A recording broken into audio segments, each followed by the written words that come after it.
How's it going, everyone? This is Frank Cavone. I'm Doug Quimby. And we are Kinda Live. Kinda Livin. This is episode 29 of the Mirth Films Kinda Live, Kinda Livin podcast. That is also available on Spotify and iTunes. How's everybody doing tonight? Doing pretty good. Doing great. We got James Good. Woods yeah, here James, tonight. How you doing, man? Good. How about you guys? Good. It's good to see you. Fantastic. We got a lot of stuff to talk about tonight. It's been a crazy week. Just busy. This is our actually shortest gap of the Kinda Live, Kinda Livin podcast. Yes, it Thursday is. last week, Tuesday this week, and speaking of Tuesdays, starting November 12th. We will be airing the Kinda Live, Kinda Livin podcast every Tuesday. We just it's a mutual day that works for all of us. You know, weeks Yep. get crazy, and just like freelance work, like for myself, comes up, and like side of everything, like outside of what I do for Mirth Films, I shoot for ESPN3 and do audio for all their men's and women's basketball games. So that'll take up a lot of my Wednesdays. But this week was nuts. Let's just. There was a lot that happened over the weekend. Got to go up to Lake Placid, photograph some stuff up there. Just Nice. right now, YouTube peak quick. foliage. And Leaf peeping. Oh, never mind. leaf peeping. The peepers are out. Dude, all the leaves are changing and they're looking bright red. Like, It's nice. they're looking so vibrant red that like I'm confused if these trees were evergreen. Yeah, I've been peeping. Yeah, and but other than that, like just had a wedding in Vermont. Awesome wedding. Super rock and roll type of family. Like, Yeah. oh my god. And then just hopping today. Today was nuts. So we had a lot of stuff going on, and something that we got to do, which we didn't get to do for a long time, is just skate. Like last week was the first time that we actually got to just skate. And it always happens right at the end of the fall, you know, because as you know, like as a touring musician, shit's nuts. Nuts. Does not So you calm get down. It doesn't end. You get that couple week before, you know, fall tours start up, and like we'll have to cover a lot of stuff for that, or like, you know, you'll be playing music, and like, so we got this downtime and like decided, okay, hey, we're gonna start this video series, which you can check out the preview of what exactly it is on our YouTube channel or our Facebook page. We're gonna call it Hey Skate Rat. We got the name. We got the Name from Tony Hawk's. Yeah, Tony Hawk's Hawk. American Wasteland, just from the bums that are in the game. Hey, and Skate Rat. Hey, Skate Rat. And so we started filming this vlog style video that we're gonna do, like start like featuring a lot of travel stuff.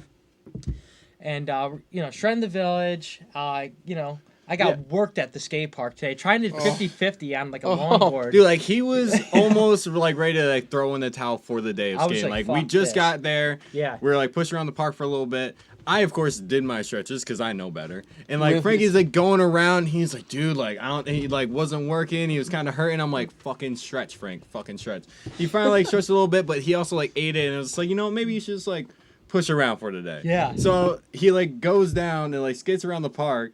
And then, like, I turn around, and he just, like, hops up 50-50. and then- 50-50 right on the 50-50, ledge, yeah. I was like, oh, or, you know, start doing tricks. Yeah.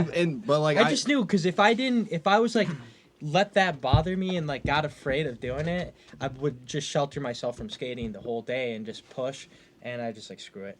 But so we did that. We just took a break, drove around the east side of Lake George, which is beautiful around this time of year. Went to Pilot Knob to go just get some drone footage. Yeah. Okay, so we didn't tell you this before you came here, but yeah, so you know, parked the car, pop my drone up, and like flying over Pilot Knob, you know, like that one pull off area, like right before you can get onto the one road that leads Pilot to Knob. Pilot Knob Road. Yeah. Where, the like, road- There's like a Camp pull off, Changing Code? like right before Yeah. it. So we pull off. That's where I'll usually fly my drone. Last time I was there, I had some battery issues with my DJI at Mavic Air, and it just like I had like 95% battery, and then all of a sudden it went to like 5%.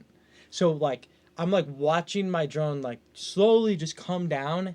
So I'm like I don't know the marina that's in Pilot Knob. Castaway. It's like I'm like trying to like it's like coming down pretty aggressively, and like I'm like 80 feet outside of like into the lake already. So I'm trying to like coast it back just to land it. So I'm like it was a close one. I ended up landing right in the grass, like in the slick of time. But today, as I'm explaining that story while filming this vlog that we were doing, I start having drone issues. my drones, basically what happened was my drones motors and the propellers started acting up, got all out of whack. It basically, like, the message I was getting was max motor speed reached, which means that probably the propellers were overworked. I've had this drone for about a year. I've flown it. I probably put it up in the sky 200 times. Nice. No joke. And Yeah. like have a lot of airtime with it. So it's probably just like from overworking it and like in extreme hot or cold environment, Great especially temps. up here, humidity, shit like that, and like my drone just does not want to go like if my drone was right here, land was right here. It was just like spinning. It was I like would- I there was- was an yeah. invisible wall that was stopping was this just- fucking drone. Like It was screwed up, yeah. dude, And then Shit like was it was wild. just like we thought like Doug was like, oh, like I didn't realize there was like a path that you could go and like to the water. So like we're going by the water, watch this drone, just like Yeah, it the was RC done. Blues, man. The RC Blues. Yeah, and it started dropping. It dropped. it like Fell in smacked the the water, water. Yeah. and then like spicked right up. Like I Right thought it was back up. done, but then it I was just like had the gear up. Like yeah, I was like it was trying- glitched. and it kind of looked like it's like when you get like a water like splash water in your face, like oh okay I got it now. Like that's what I thought was going on. Like it was like touched the water, and I was like oh that's not home location. That's not where we set off. Like I thought it was about to come up and like finally back to where we wanted it to, but then it just kept going up and up and up and up, and then it just started spinning. and then my drone eventually got to like 5% battery. Like after a normal like amount of time being up in the sky, it's about like a 15-minute process, and like it just like goes to 1 and then goes to 0, and then when it's like it's probably like 150 feet up in the sky, it just free falls. It just there was a boat coming in. It was horrible to watch because those things are expensive. It's a $900 drone, so Yeah. it's like knowing that Yeah. you can't retreat. Yeah, it was At way this- too in far out October in the in bay. Pilot Knob, Yeah. no Like it way. wasn't gonna happen. But for all of you listening and watching, you can actually see all of this footage because we recorded it on our vlog that will be available to you in a couple days. So Yes. just keep tuned to Mirth Films and our YouTube page. Exactly. And but what about you, Doug? How's your week been? Dude, my week's been pretty good. I edited a video for Adrian. I hope I don't mess this up. Trominato. And he's the drummer for Kung Fu and The Breakfast. We were able to get an interview with him at that Arctic Independent Music Festival. Adrian shreds. Adrian. Dude, is the he man. goes hard. Right. And, like, he Yeah. seems just like a really genuine dude. He's kind of just out here just, fucking doing what he loves to do. So you can check that interview out in a few days on our Mirth Films website. Mirth-films.com. YouTube page where you should subscribe and turn on the notifications bell so you can tune in right when we go in live for the Kind of Live, Kind of Live podcast because Definitely. it's not a specific time. That's why we say 9ish. Nine-ish. Ish. Ish. Riding that ish hard, bro. Speaking Yeah. of Adrian and Chris, drums and bass, I don't think I've heard anybody, as far as the rhythm section, really nail the Herbie Hancock style better than those two. Really. Yeah. They're Kung Fu is such an underrated band. Like I feel like those guys should be like obviously like they have longevity in the scene and like they're awesome. Everybody knows like how amazing these musicians are, especially with Yeah. Bo Sasser joining the band maybe like what was it a few years ago. I've been seeing them since 2009. They're too. heavy. Yeah. Oh, they're everything. They're like the music Olympics, man. They're right up there. exactly. So, fucking killer. but what about you, man? How have you been? What have you been up to? That's we could do another couple podcasts about that, but this whole year's been really busy. That's good. It's been quite the year. As far as music, worked like 7 days a week all year and played shows, and it kept me going around the clock. It was good. For sure, for sure. So, what kind of bands are you in right now? Where As can of people right come What now- find you? bands are you playing? As actively of right now, Yeah. I'm actively full-time in a band called The Switch. So it's myself and 3 kids from Bolton Landing. We've got Tyler Calzada on drums, Evan Malone singing, and Johnny Saris on guitar. So it was that was like my original band that I cut my teeth playing music with. I think I was like 20, 21 when I first, got it going. So we've been playing together for a long time. And it's pretty cool. Every time we play, you can read each other a little easier. You just know what's going to come next. So I really enjoy playing with those kids. That's awesome. And, the style, that band, our style is a lot more, classic blues, classic rock, Hendrixy, like old Freddie King style blues, but also as well like Southern rock. Like we all dig into that, that vein of music too. Yeah, absolutely. So, yeah, I'd say it's like, pretty like, heavy bluesy. It's just fun. It's a lot of fun to play. Fuck yeah. That's cool. And you're in another band as well. Yeah, right now I'm in we've been working on this, maybe the past year, but I'm in a project called 2 Planets Away. And this project, we just finished an album called The Thinnest Slice. So we've been busy just recording and getting these tunes down. And this band, a kid named Mark Elmendorf, he's a singer, and he's really good. It's funny Shout as out to hell, Mark. too. Yeah, shout out to Mark. Yeah, quite the jester. Yeah, he wrote all these tunes, and it's Really? So all those licks are his? Yeah, this is his his project. God Okay, damn. so something like that. When you're working with an artist or you're just working with a group, this is the person who's written all the songs. Did you guys work together to write the just the progressions and sounds around the lyrics, or how, like that? That is a really good Yes and no, but mostly the songs were kind of laid out, but not quite, determined on exactly what the instrumentation was going to be. But Yeah. Okay. so there was definitely an idea going into every one of these. But as with most things, when you're building them, you're creating, your own parts on the spot too. Okay. And sitting there asking, is this good enough or not? So Yeah. Well, I really dig it because it's something like seeing you playing just the bands that you've played. It's something that's not exactly what we expect. Like our first time filming you guys. What was it? If Late at All, great tune, and it was something that I honestly was not expecting to come from compared to compared to Switch or Formula 5 where it's more rocky. yeah, it's a very different style. Like I like it because it's more it's jazzy rock, but I'd say it's more soul. I'd say it's more of like a neo soul based type ordeal. But Gotcha. yeah, it's I don't know. It's for me. It's always really hard to really categorize everything. Like you can do it and you can go deep, but I don't know. It's new. Hard to It's put a new. label on it. It's hard to put it's new.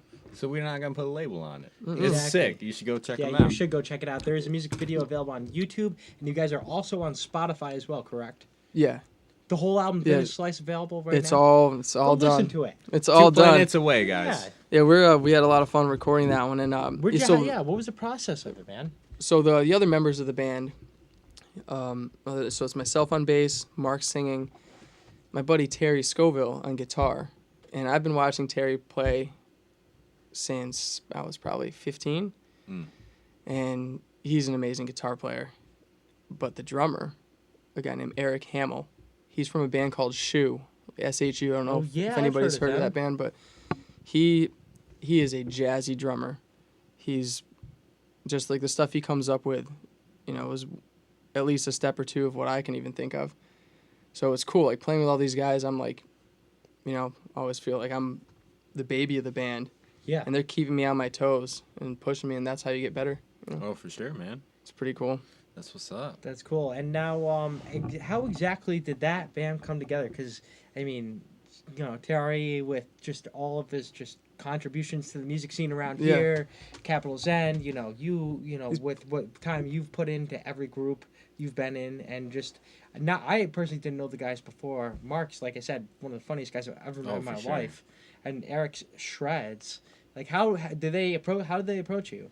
It was, so Terry and Mark, they've played in projects together, but Mark has been talking about this other project, and he had Hamill in mind for drums, but funny thing is I work with Terry, so all summer Really? I do stone masonry concrete work with Terry, and he's been talking about it too, and they just wanted to give it a shot, just wanted a different, see what I could bring. That's For cool. sure. Yeah, they asked me up, and So jumping back, you were just talking about being 15. How before you got into music, I at least the way I got to know you was you were pretty much a pro golfer in the high school days. You were known as Varsity. James Tiger Woods at Lake George High School. What was there like? What was it life like for James Woods at that age? Because you used to have pretty short hair. You know, when clean your mom cut, kept man. bringing you to get haircuts, there's not much you can do about it. That's how that goes. Dude, when was the last time you got a haircut?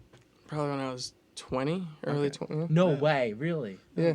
That looks right. Yeah, I don't know. We got it proof right here. I was like, just turned 21. Oh, dude, you already got a little mop on you, bro. Oh, yeah. Oh, shit. Damn, that's crazy, man. Yeah, it's been a while. So what was it? So after like golf, what was that like for you? Were you like a huge golfer? I love golf because I was really lucky when I was young, and one of my best friends in the world is a kid named Taylor Smith, and we were best friends forever. I'd ride my bike down a dangerous ridge road, go to his house. We grew up together. But his parents owned the Queensbury Country Club. So growing up, I played a lot of free golf and drove a lot of golf carts. And, wouldn't have been there if it wasn't for his parents, really treating us that whole ride. So Taylor and I, we not only best friends, but we played golf as much as we could. Got, lessons here and there, but just a lot of course time, and it was a lot of fun. That's cool, man. But then, then later when I was getting old enough to work, I worked at the course a lot and, started out as the golf cart kid and worked my way up to the course maintenance. And when you're the peon, you're there 5 a.m. raking sand traps, and that was where you started working your way up. So I worked a lot at the course too. Now, competitively, you were number one at one point in the school. I'd always probably give that to Taylor. We were just loving it all the way up, and once we got older, Taylor dug in. He dug his heels in, and he really got it. It was fun. That's cool, man. And now, where were you musically, like, at that point in your life? At that point, so when I was 10, I went into, when all the kids get their first instrument, I wanted to play the drums. So I went in, and they're like, no, we already have too many drummers. I was like, okay, well, I think I want to play the saxophone. And they're like, okay, well, if you want to play the sax, you got to start out on the clarinet. So I ended up going home with this thing in my hands, going in expecting the drums, and come home with a clarinet. Like, what just happened? Yeah. What did I just get? So, I stuck with the clarinet, thinking I'm going to switch to the sax. And then the director in elementary school at one point didn't let us switch. My buddy and I didn't let us switch to the sax because they needed, good clarinet players, and there weren't too many of us. So, Dying breed. yeah, dying breed. So we pretty much were never allowed to switch to the sax. So I stuck with the clarinet, and by the time we're in 7th grade, 8th, we're getting, 100 in band class.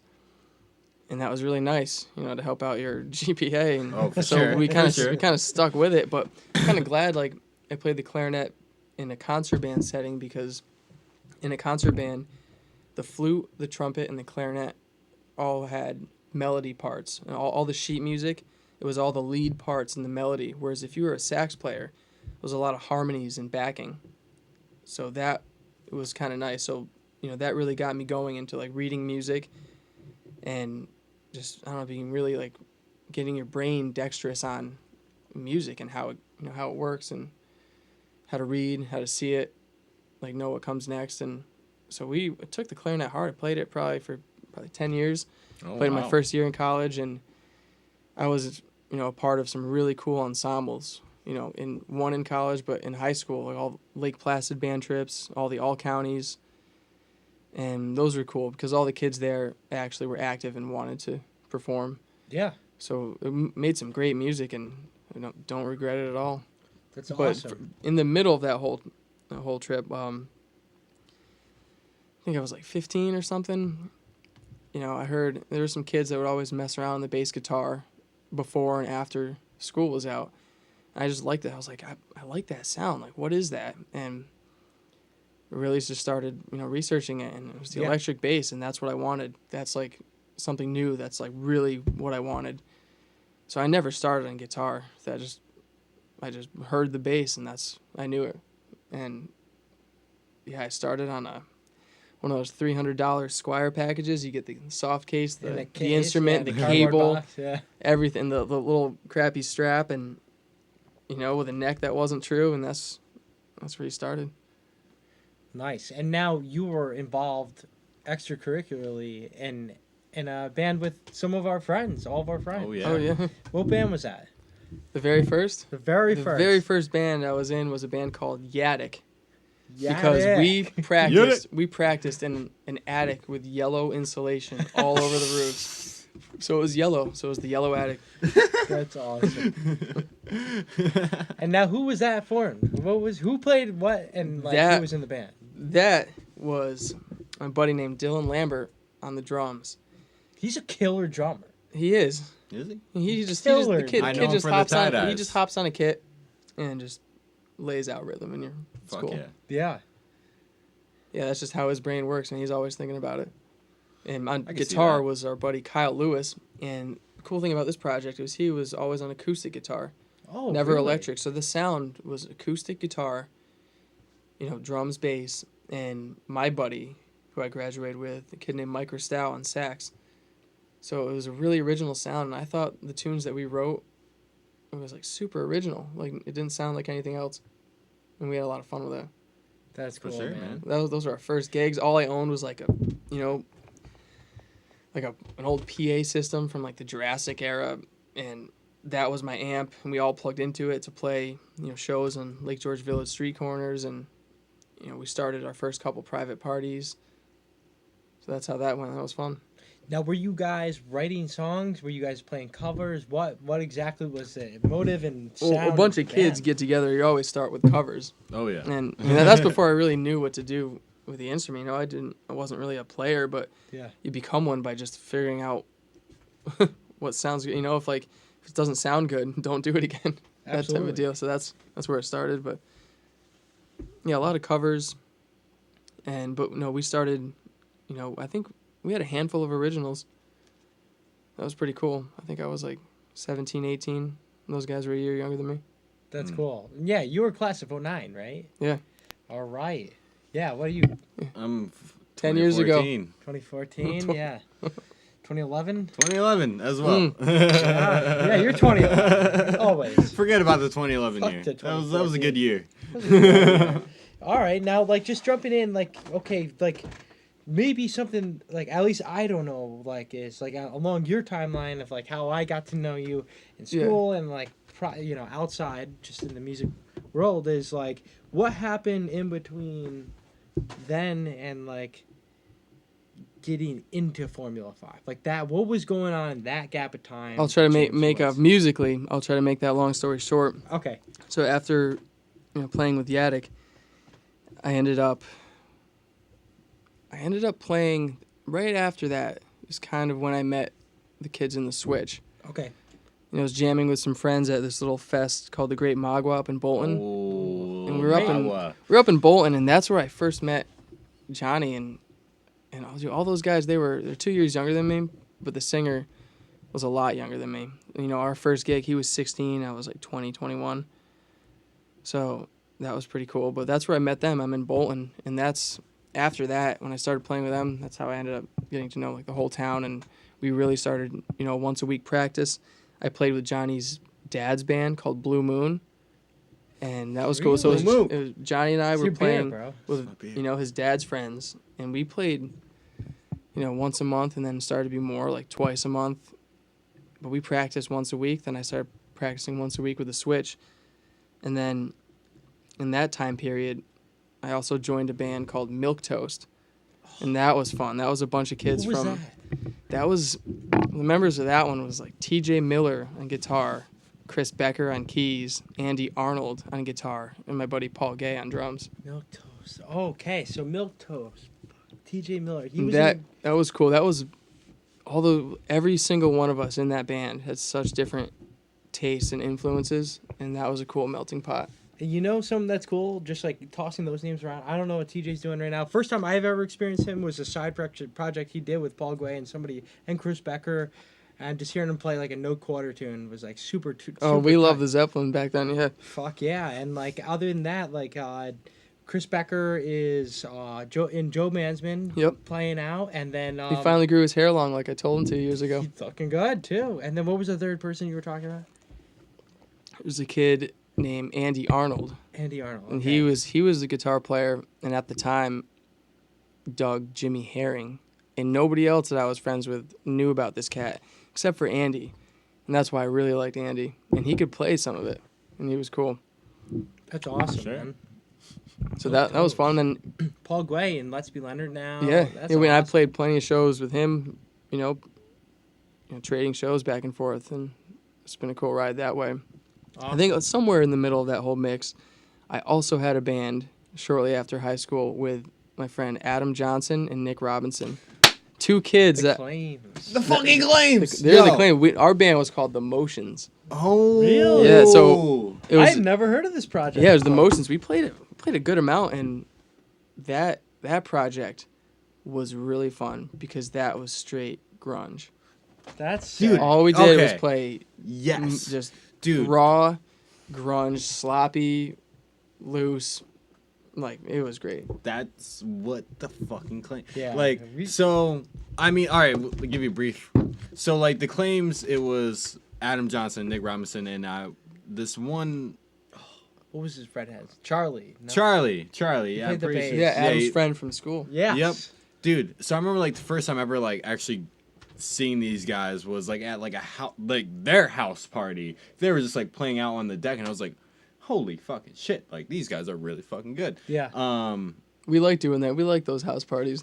Dude, yeah. Yeah. No, but like I remember we had like a fundraiser at Shepherd's Park at like the stage, and actually Formula 5 played like yeah, you that played day. there too. Yeah. Yeah.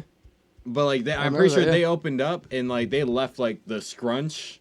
Like they had like a polo like Ralph Lauren, like they like cut off like the sleeve so it was like a tank top, and they wrote scrunch on it, and they Scunch. left scunch. It was scunch, Scrunch. scunch, scunch. That makes way more And sense. I'll save you guys what the definition of that word was, but that was all inside. If you don't know what scunch means, you'll never know. I don't know. We don't let the podcast viewers know. It's We an can't inside let you thing. know. But yeah, no, I'm pretty sure I still have it somewhere in that fucking room back there, like a Polo Ralph Lauren No that says way. scunch on it.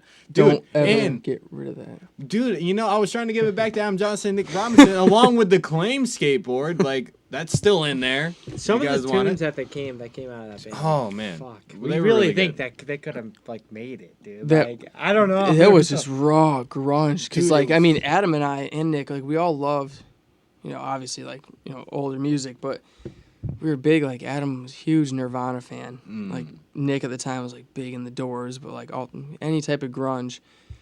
And we would just play. But at the same time, Adam and I were also the biggest Neil Young fans, thanks to his dad. You guys, yeah, were huge. That- Neil Young was, like, I know everything that guy's ever touched, but so our stuff was, like, based around that, but some of the best memories I've had with that band, we used to practice in Nick's garage at his mom's place. And he had a younger stepbrother that was young and had to go to bed. So we couldn't practice that late, but we'd always like to push it. And, we're playing, it's just loud, we're playing these heavy Nirvana covers, from Bleach and whatever. And I remember it's getting late.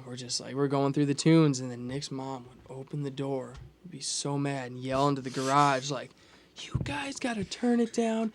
Bradley's got to go to bed." And she'd be screaming at Nick, and Adam and I were like, and Nick would look up from the kid, be like, "But Mom, come on, just one more." She's like, "Damn it, Nick, just one more, and turn it off," and would slam the door.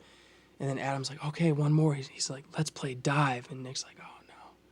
And that's like, the loudest Nirvana song we ever play. And we play that one, and yeah, they weren't happy with us, but it was fun. Oh, that's so funny, dude. That's fucking great.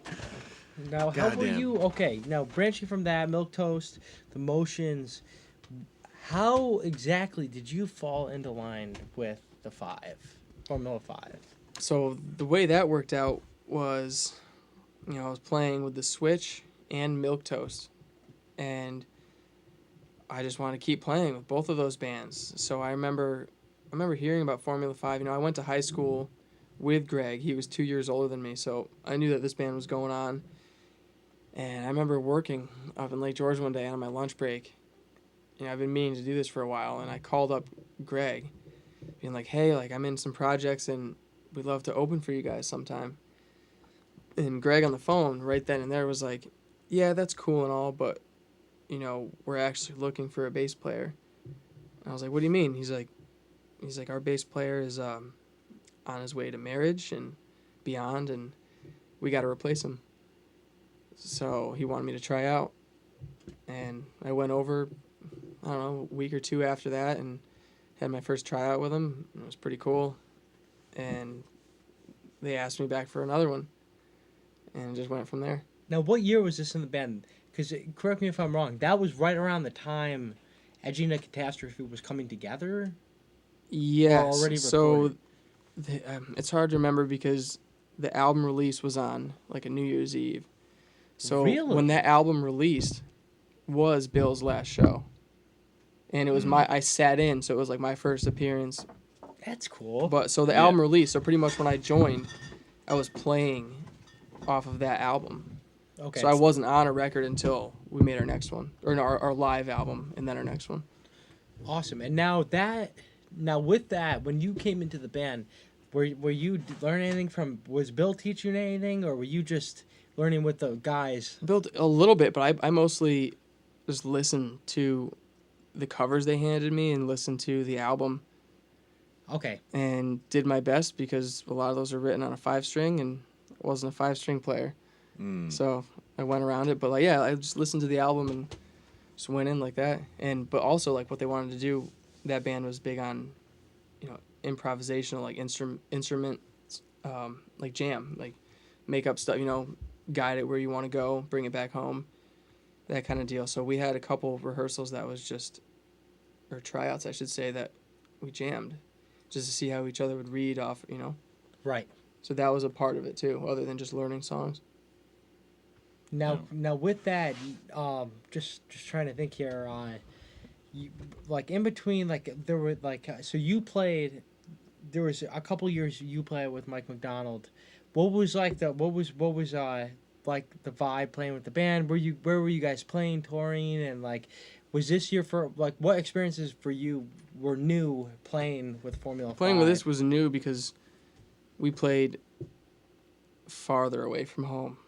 Often we played, it was a big jump, and just the amount of shows, it was like every weekend.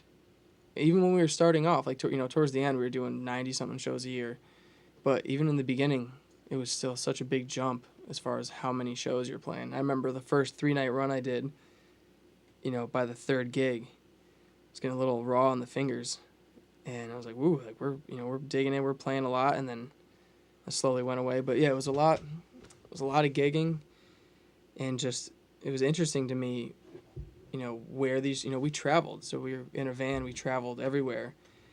But what was crazy to me was all the bands I played in before was like 4-hour gigs. We'd play with the Switch, even more than that. We'd play, take a little set break or two, like small ones, and we get back on. But we're playing music for 4 hours plus straight, even more. And what blew me away was playing with Formula 5. We'd go, whether we're opening for a band or even headlining, there's an opener. Yeah. We weren't playing that long. I remember going to a festival where we had an hour set. I was like, we drove all the way out here and we're just playing an hour? Like, that was crazy to me. It's like, it's way different. Yeah. Now, what was that like touring? Like the off the stage, as far as just being in a van. Where were you guys staying? Like, what were you guys eating? Like, it was the most insane, chaotic thing I've ever done in my life, and you really can't describe it. It's just it's crazy.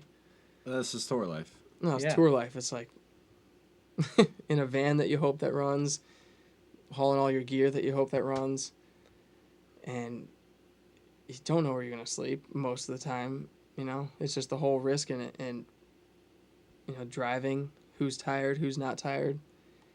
It was crazy, and going into it, the biggest thing that was difficult is, for your jobs, you have to get a job, or you have to have bosses that are okay with you doing that, where you give them your dates and they're flexible and cool and nice and let you do that. And if it wasn't for, people like that, there's no way I would have done it. So big props for all the bosses out there that allowed that to happen.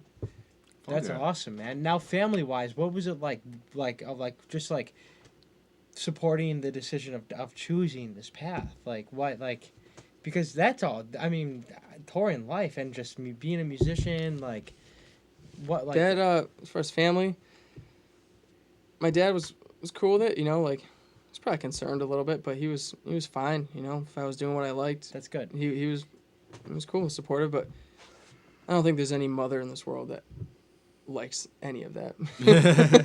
Yeah, moms didn't like that. Moms wants you to stay at home. Now, okay, so it's... You gotta buckle down. You're gonna work at McDonald's for the rest of your life, man. I'm like, well, I already don't, so... Now, okay, I remember distinctively being at Sunoco. I think it was like early 2016 or like late 2015. You're like pumping gas into your truck, and like I ran into you, and like I think this is when I first started like either working with you guys or just like really understanding the scene, and like Mike was making the transition out of the band, and you're like telling me, dude, we got this sick dude who doesn't have a job. He's been playing in this band called the Assortment of Crayons, AOC. He doesn't. And you're like, it's perfect. Fits the band perfectly. Yeah. And that happens to be keyboardist Matt Richards. Matt Richards. What was it like playing with Matt? Like what? Matt was out of the box in every good way possible. He was young, and he was just all about it. And he just listened to anything and everything, and that's why I really liked him. He, like I listened to a lot of different stuff. Yeah. But he was even farther out there. He loved the prog. He loved anything that was just out, that wasn't the norm. Like, he introduced me to a lot of great music, new stuff. We were, late nights when the other two guys are passed out and it's just us awake for hours. We got down to some good tunes.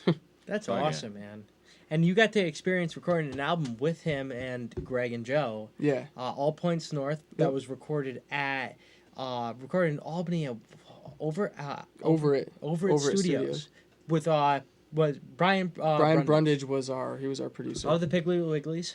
Yeah, and the Chronicles. The Trombone Beast.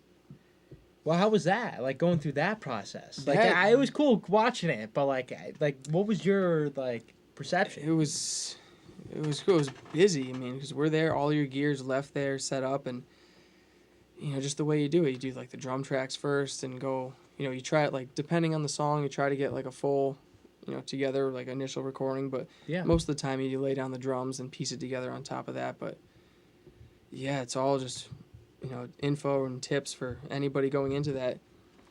Just if you think you're prepared to go into a studio, just go back and get more prepared. That's all, because you don't want to waste any time in the studio, because you just want to be able to get on to the next. So if you get in there, just know exactly what you're doing, and it'll come out good. Awesome. Sure. But yeah, there's definitely a learning curve, because you think you're doing good on time, and then a couple days goes by, and you just know where you are, and there's a lot to do. There's a lot more than you think, and then even when it's all the tracks are kind of there, there's like the whole, adding parts or like adding layers to tracks, and that's another beast in itself. Yeah, no, dude, it's incredible what you guys were able to put into that and what came out of it. Because that album, especially like the fact that you guys had a lot of backers, on Kickstarter, like the Kickstarter that's saved their lives, huge, yeah. man. That's fucking awesome. And like the fact that I don't know, just hearing it come together, just Matt's introduction with come along, I will get through the day. Not knowing which way to be. Was like, dude. When Matt joined, Matt just hit the ground running with writing. He was already in a writing mode. So a lot of those tunes, were his that I really liked. I liked his style. Dude, yeah. Because he'd go in and out of interesting stuff, but, really tried to have, proggy parts too. And that's what I love to play, because it's fun to physically play, stuff like that. And just like yeah, and just like speaking along those lines, just even stuff that came along after like Blue, getting tough again. Like Good what Breaking was it called? Glass. Breaking Glass. Yeah, like, that one is a lot of fun to play. It's really Smoke rock and show. roll. Like, That is. it's got a nice like, just piece in the middle that takes it for a little loop, and I don't know, just the way that the whole piece goes about. That's a lot of fun to play. And it ends with like a powerhouse type just rock fanfare at the end. Now in between all this process, you guys were doing started your own festival in 2017. Yeah, because this was our third year this year. Rock the Dock, with huge help from Luke Dow Yo. with the Steamboat Company. We put on this festival right in Lake George, on the Steamboat Pier, closed off, high peak sound, running a professional stage, and multiple bands before us, and we would close out the night, and those were so much fun. That's It was It just definitely feels good. worth It it. was like actually like we're at a point where we had our own get down, our own festival. That shit was really fucking awesome. Like right on the steamboats pier, like you can even like hop on. People any can of the hang on the steamboats. boats, check it out. Yeah. Dude, like, it was. just the whole, it was It's the concept open. is awesome. and it's all friends. Like a show like that, It that really you know fucking every is. single face in the crowd, which is the coolest feeling in the world. That's And it's awesome, definitely man. like a festival feel that you won't get anywhere at any other festival. Like Yeah, how it's it different, feels, it's definitely way different than anything else, which is just makes it like that much more just rad as fuck. Yeah. 100%, dude. Like that's and like the fact you guys were also able to bring so many great acts along the way into the festival, like Eastbound Jesus this year, Magic Beans, freaking crazy bands. Good friends with EBJ guys. Those guys rock. Those guys killer. Eastbound Throwdown. Make it next year. I went once. Yeah. It's fucking awesome, man. It's like, great. who else? You had Let's Be Leonard guys, Strange Machines. You even had Solomon. We've had Capital Zen. We've had Mr. F. The first year. Oh It was yeah, like that's getting our right. friends' bands on there means a lot. It was cool. I remember not going the first for a bullshit reason, but like the first year of Rock the Dock, I remember from my mom's apartment, which like is like we're in Lake George Village right now. My mom lives exactly that way over by like Eric's house, Yeah. and like that I remember hearing down da da down down High Peaks pump sound. Dude, no, like, literally- sad bed like Yeah. like hear that ring through the village. No, like- and like this year, I mean, my mom lives right fucking there, and she said she could hear like the fucking festival as it was happening. She's like, the music sounds great. Like I was like, no way you can fucking like that's awesome. Like, Yeah, that's dude, the awesome. lake really carries that fucking sound, man. It does. Totally. And like, What do you think it's in the water here? Like, it seems like we have a pretty good, like, well-rounded group of friends that we all know each other. Yeah. There's something about this. What do you love about living in Lake George? I know this is what's in the water, man? This is a switch, but like, Oh, I mean, I didn't really appreciate it until I did live away for an entire year. And I was like, wow, this area is really nice. I like all the seasons here.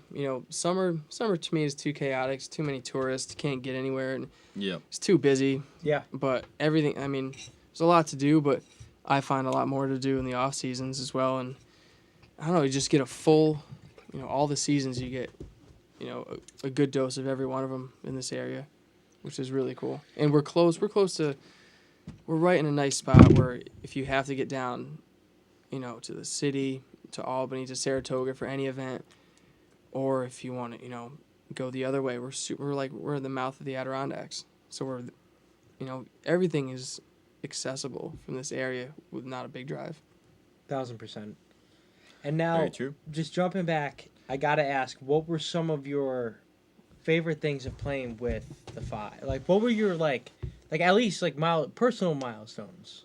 Like, what would Probably personal milestones, playing and meeting some really cool bands, like playing with some great groups, or just meeting these bands, yeah. like bands that you knew about, bands that you never knew about.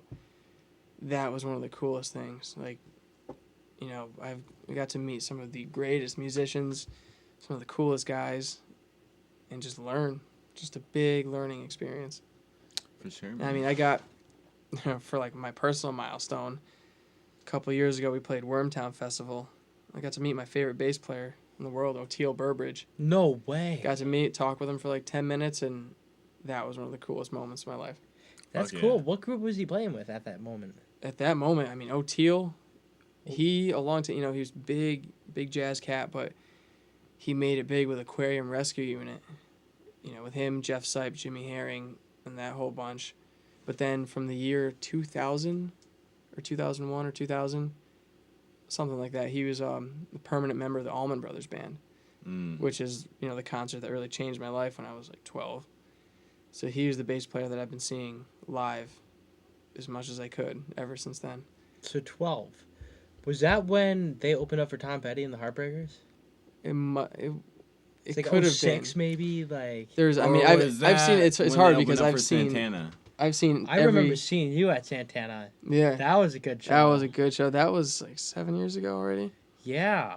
The Allman Santana, but I mean, I've seen Tom Petty and the Allman Brothers every year, every summer when they came to SPAC. I was there, so every year up, those are my favorite two to go to. You know, all your buddies are like, "Yo, hey man, you going to Dave?" I'm like, "No." They're like, "Oh, what do you mean?" I'm like, "I'm going to see the Allman Brothers," and they're like, "What?" You know, that was my thing. Hell yeah, dude. What better? Yeah. And seeing a Mr. Derek Trucks. Seriously. Great shows.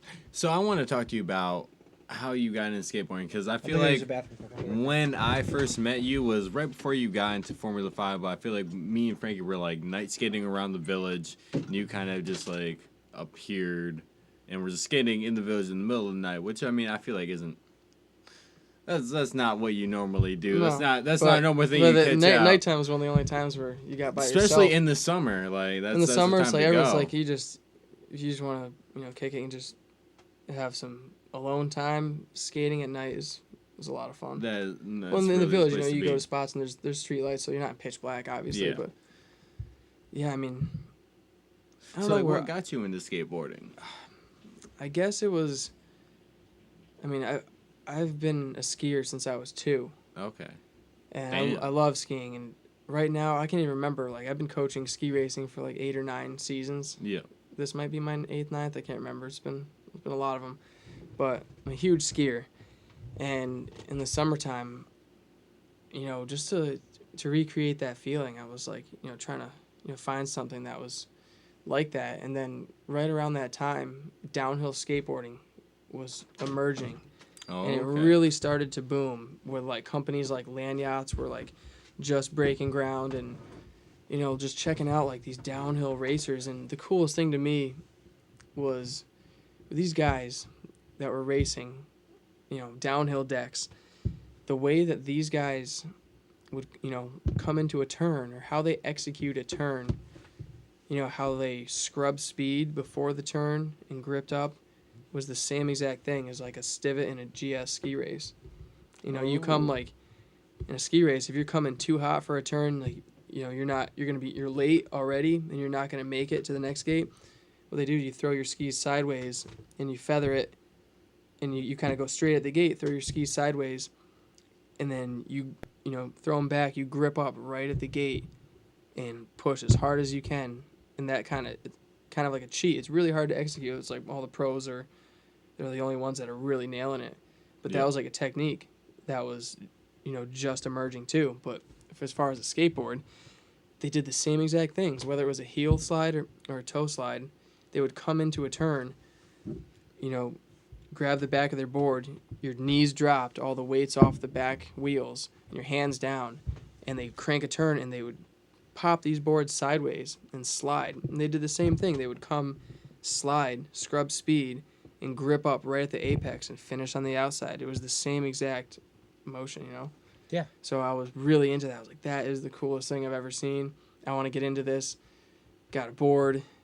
I was lucky, had a buddy, that older dude used to race motorcycles, hooked me up with 2 full leathers. I got the gloves, the full face helmet, and I had a buddy, Casey Bills and Charlie Parsons, and we used to go, Brian, you're loaded. Were you a loaded guy or? No, I was a land yachts guy. Land yachts, okay. Yeah, because like you don't like the loaded boards. You don't really want them for downhill because there's flex. Those are more for like cruising and doing tricks and tech. Where on a downhill deck, you want it stiff as a rock. If you have any flex, you're gonna get bucked off the board. Really? Oh. So it was all about getting nice bushings, and to your weight and your style, nice trucks and wheels. And when you have your equipment dialed in right, you don't get speed wobbles. And you can control it, you don't get wobbles, and you're cruising. We started on roads that were like a mile long with a safe run out, and we got good at. Once you get comfortable with speed and do it a couple times, you're like, all right, this is cool. And the scariest thing was learning how to slide, because you can't do it when you're going slow, and it's easier to do the faster you go. And so it's like that's the scariest thing, trying to commit. You're coming around these turns, and like you just have to go for it and turn. And the amount of road rash I've gotten trying that was crazy. But once you got the courage and you started to understand, it was like the coolest feeling ever. And sometimes we try to learn right after it rained, because the road was real slick, so you could kick out the board easy and you slide forever. That's how we learned what did what. What foot pressure turned your board what way. That was like the coolest thing. And I got to a point where got the pre-drifts down kind of, and just loved it. And I entered one race, and that was down near like the Wyndham Mountain area. That was super cool. I got to skate a heat with like James Kelly and Louis Poloni, and these guys were just emerging on YouTube, and now they're huge. They're like world famous. But that was a really cool experience, because I just love the racing. So to shorten it up, after how I got into skateboarding, like actual regular deck skateboarding, is because I love the sliding so much. And I was thinking about, where did skateboarding come from? And it came from like surfing, and that's kind of lost, I think, in like some modern skateboarding. Okay. So I really wanted to I got into the history of the Z-Boys, all the Dogtown guys, and that was one of my favorite documentaries, by the way. If you guys have ever checked it out. Nah, it's Yeah, fucking it's great. Is it good? yeah, It's it's really like good. it's I've never the- seen it. Like the movies, it's like movies, whatever. It's I've just never a movie. seen the movie either. Okay, It's the documentary. I was like Dogtown Okay, and you know what? Z-Boys. I know you're to talking be honest, about it. I don't know I've if never I definitely think I've seen the movie. I don't know if I've seen the No, documentary. the documentary is everything. That's one of the best documentaries I've ever seen in my life. And the movie's just another Hollywood Really? movie. Yeah, the documentary is the best. Go watch it. Yeah. I've had like four You go copies. I've had like 4 or 5 copies. I've let watch it, friends yeah. borrow these copies, and I've never seen them again. I can't even remember who I let borrow, but yeah. So they, it's all surf based, and they skated drain pools because of the drought in California and whatnot. And these Yep. guys really started poaching backyard pools, and really like on these boards with these tracker mid tracks and these old tunnel wheels, and these guys were doing some insane stuff on backyard pools, like the most rugged skateboarding ever. So that's what I started. I was like, I want to learn how to ride pools and learn how to like slide, these new hard wheels and the whole vert thing. And that's kind of where I'm still at right now. I'm like not good by any means, but I love riding vert. Not just a half pipe. Like I like the concrete Pool. round pool. Yeah, I've seen you a couple times in the Saratoga pool. the Saratoga. Oh, that one's Brutal. that's one of the most rugged Mickey Mouse pools I've ever seen. Like you got the Mickey 2 ears and Yeah, like the it's deep end. really big, It's hard to yeah. keep any and like that's for some big boys. That's a crazy pool. Totally. Awesome, man. Now, has there any okay, have you ever hopped off a board, like, when you're wobbling? If you have. Oh yeah, I mean you try not to, but if you're going, yeah, Have you I've done bailed? everything. I've like the most I've bailed is when you're like learning how to speed check and drift around corners and either high side go over the top, or like you just drift and you drift too much, you come around and you end up just going backwards and sliding off the road. And that was the most common, was like sliding off the road. But we did Luzerne Mountain Road with all those switchbacks, but it was nice because there's no guardrails, and there was just like kind of like ditches, so you didn't really get hurt when you fell off. You just if it was wet in the gullies, you're pissed, you got your bearings all wet, and that sucked. Yeah. But that's why you kept changing them. But yeah, I've going pretty fast. Yeah, I've had a couple of good spills, but when I was doing some big runs, and you have your leather suit on, and that saves everything. You fall and get a bruise, but you hop back up and you can. I mean, the leather suit it makes a difference from you have a good wreck that could put you out for like a month, Yeah. as opposed to wearing a leather, you get in a good wreck, and you hike back to the top and do it again. So, like, that made a big difference.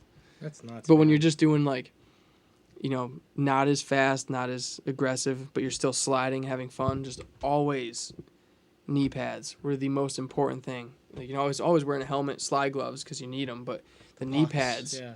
if you didn't have knee pads, like, when you fall, like, going down on your hands and knees or just, like, Oh. right on your knees, that you have to have the pads. You gotta. Dude, no, I'm like just thinking about like if you went to go try to slide without like knee pads Yeah, and that your would knee suck. pads. You gotta have them on real tight, those street knee Yeah, pads. I don't want to imagine that feeling. Oh. Holy Jesus Christ. Oh. But so today though, as far as skating, like it's been a while since I've really, I've bombed here and there, but haven't really been at it partially because I don't have a lot of kids that are into that. There was only 2 of us, Okay. and then it ended up, 3 of us, and it ended up being 2 of us. And it's tough, like, going alone. I don't know, you just get way more done with like the stoke from a friend, and Yeah. also when you're trying to hit some of these rugged roads, you have a friend at the bottom of the walkie-talkie. I have the other one in my pocket, so he'd hit an alarm if a car was coming up. Okay. So You had it a was system. safe. Yeah, we had a system. It was safe, and when you do it alone, it's really hard to like do technical roads alone. You can't. Yeah. It's really tough. But today, what my buddies and I have been into, which is awesome. It's like they're old school, probably from like the late 80s, 90s. There's a board called a Techniski, and they've got wide trucks, like wider than any longboard, 4 wheels, grippy wheels, and you stand on it standing straight, and there's 2 pockets, with grip tape for your feet. And these boards were like developed by a skier on how to carve a turn going straight down a road. Right. And you have poles and everything, but these boards are crazy. You can't go straight on them because you'll wobble out. It's too wide, so you have to keep making turns and keep your speed in check by the turns. Like when you turn, you have to hold that turn until you're in the middle of the road until you start your next, to keep that speed in check. And these things they're super dangerous, and like they're a leg burner because you can't cheat. Every turn has to be perfect. Where on a pair of skis, you can just stand up and be lazy and just skid your way out. But yeah, my buddy Jake Jacobs and myself, we've been doing Prospect Mountain. I don't know if we're supposed to say this, but they closed the gate, no cars are coming up, and we're hitting it. And this That's one we the best talked time to about go. last week. You Yeah. used to bomb Prospect Mountain as well. It's a great road. It's Dude. smooth. It's great. And there's That's a after hours. long-ass road. Yeah, there's no You did the cars whole coming thing? up. Oh, the whole thing. That top must be a hell of a beast. It's That first mile is the roughest. How fast you going? I had to stop multiple times. Can you get through that like first mile without like taking a break? on a Techniski, I don't think I've done a full pass yet without like hopping off for a break because your legs are burning. What about Yeah. a board? On a board, just there's Have you nothing. gone from top to bottom? Yeah, without there's stopping? nothing technical on that hill. It's just a bomb, and yeah, bomb the whole thing. It's fun. You get moving, but I think the fastest road that I've done is Tongue Mountain. Is when you go from the top of Tongue Mountain into all the way down into Hague. I think I got going 54 at one point. And that's pretty fast. What the fuck? It's You crazy. shouldn't be going that fast. Did you feel not at in a any point like, fucking oh, I'm vehicle. fucked right now? Oh, every other moment. And you could see the bumps coming, and you kind of like stand up a little bit and like absorb them, and you're like little wobble, and then you get back into it, right into a left turn, and a left and a right, and that's when you're going the fastest. So like, you have to be so smooth when you hold these turns, because if you hesitate at all, you're gonna lose it. But that was the fastest road. But what's nice right now is I got to get back into this stuff because it's all repaved. The whole thing is butter. But speaking of going Brand new fast, pavement. Speaking of going fast, though, something that you just started, you picked up a couple of weeks ago was a motorcycle. Yeah, I this summer I worked my butt off, put all my gig money in a jar. It was my goal, and I didn't think I'd get there, but yeah, I've had a motorcycle for like 7 years, an old Suzuki Marauder 800, and that thing's been great. I've done everything on that, but that was my first bike, and I've always wanted a Harley Davidson, and that's what I've been saving up for. And it's actually my mom's neighbor. I'm stopping and visiting, and he had it outside and ended up talking to him. Figured I was gonna sell it. I came back 2 days later and I bought it. That's Fuck, awesome. yeah. I've been so happy. It's such a cool bike, and yeah, I got it like 2 weeks ago, and I probably put a couple 100 miles on it already easily. I'm loving it. That's cool, man. Hell yeah, you were definitely riding up in style the extra night. That was cool. Coming up, And, yeah, it's chilly, but I don't mind. It is chilly, but it's been a mellow fall here in the Adirondacks. Yeah, if you're just a fair weather biker, yes, that's not the real deal. Ride until they put the salt on the roads, then you put it away. Exactly. Oh man. Now, just to jump ship here, we're going to talk about some plugs and then jump into some of the conversation going on in the chat.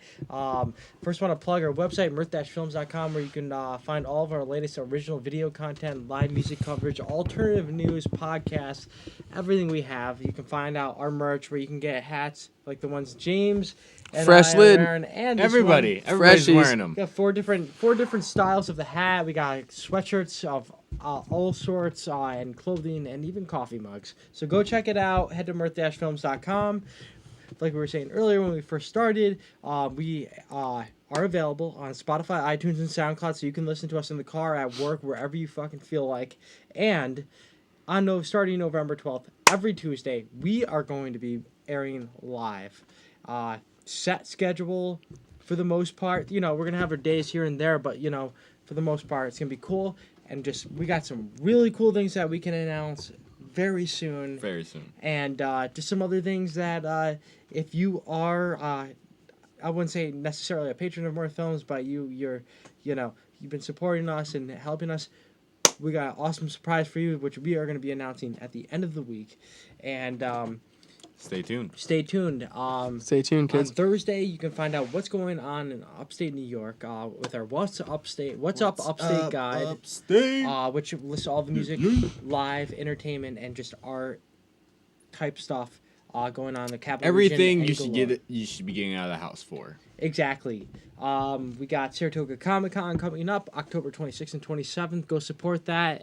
If you want to make it a long day, you can also check out Aqueous at the Putnam Place, who honestly, fucking Putnam Place has been crushing it with shows. I don't know if you've been paying attention to what they've been bringing in. What's been coming up Andy too. Frasco just recently, which is honestly one of my favorite new bands. We got this weekend alone, Yonder Mountain String Band. Yonder is playing. Yeah, Perpetual great. Groove, which you guys opened we've for. played with them up in JP. 420, 2018. Yeah. And then Carl Denson's Tiny Universe. Carl Denson's Tiny Universe. If you guys want to see, tip your freaking hat off to Carl. You guys want to see a monster show? That's it right there. Their guitarist, DJ's amazing, and just Denson was on tour with the Rolling Stones. I don't know if you noticed that. I saw that. I did see that. Friggin', I played a festival before. Really? It was at Wormtown with. That's one. Okay. The headliners were Denson. Strange Creek, Wormtown Trading Company. Those festivals are the best festivals so much I've fun. ever been to ever. The first year I was there, the the headliners were like Turquoise and Carl Denson's, and it was off the chain. It was crazy. That's sick, man. Yeah, but I mean, Perpetual Groove. You guys played with them, opening up for 420 show, which I was wondering on your set list picking for that show. Yeah. It's 420. You guys didn't even play Hotbox. Are you sure? I can't even remember. You guys didn't even play. I rember I wondered. You guys were thinking about it in like the green encore? room where like all the food was, and like you guys were trying to figure out this. No Hotbox. It's like, dude, the 420 anthem. The song was too old. One of my favorite moments of just like really getting to know you guys, like more than just like Lake George and shit, was like hearing you guys on Jam and Toast, like hearing Hotbox come on and be like, wow, these guys are, dude. Jam and Toast. Dude, everything just from the All Points North album release party at the Putnam Place in 2017, and then just like the playing at the Palace, dude. Like that was wild, yeah. That was a great set list. In the Sand. That I don't know the lyrics are. I had Not a lot Gonna of Die in the fun Sand. playing that set. Like everything went so smooth, which is, where you're nervous and it's being recorded and it's at the Palace. And it went so smooth. We finished that set. I was so happy. Dude, that was like really, no hiccups really in the set. It was great. That was one of the bestest I've ever seen from you guys. Like, Thanks. That was crazy.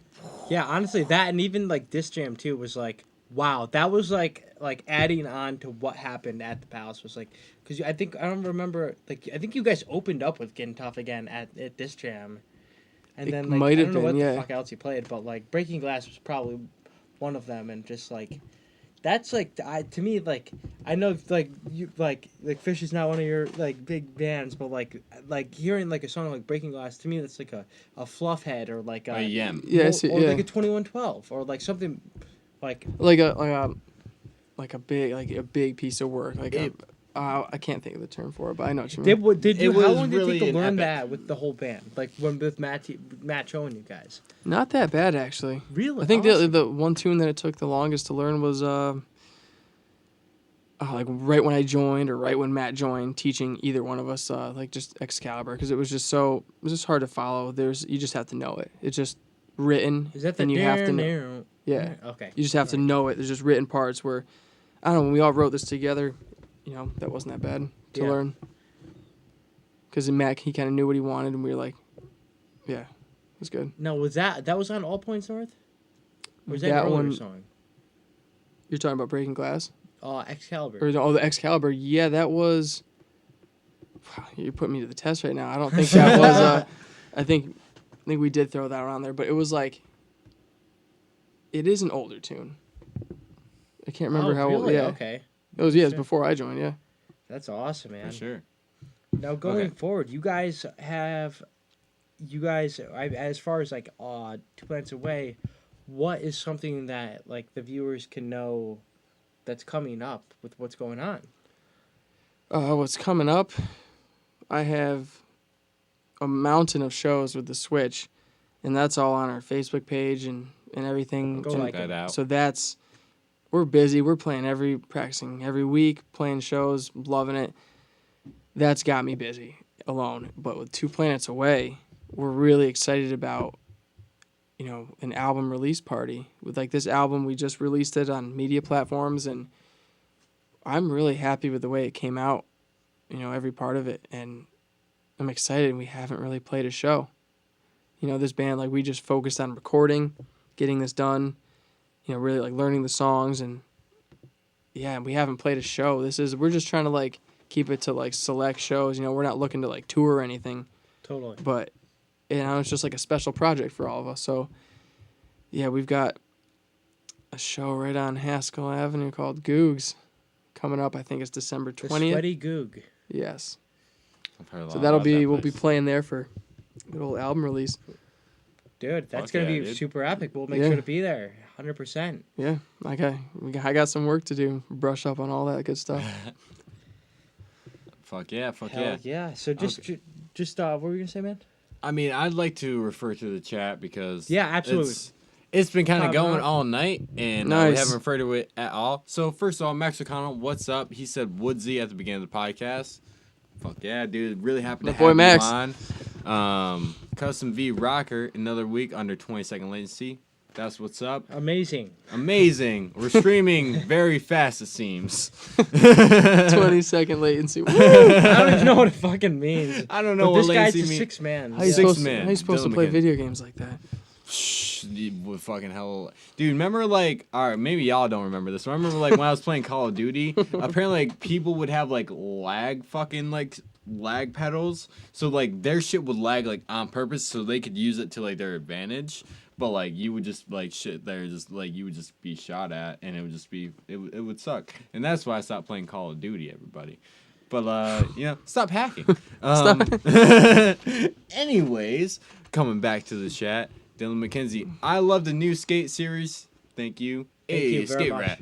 Yeah, Scale. Dylan. Yeah, cruiser wheels are sticky. Yes, they are. And I don't weigh a lot, so I had to get different wheels, rounded edges, and a little bit harder, so I could kick them out and slide. Because Okay. your monster hogs, your super big downhill wheels, no way in hell could I break those out on hot, dry pavement. No way. Yeah. And so like I was, I have to test around, and that was tough too, because you got to spend $50-something on a set of wheels, and they come in, and then you try them out, and that was a big challenge of learning how to drift was the right wheels. It's all about the right gear.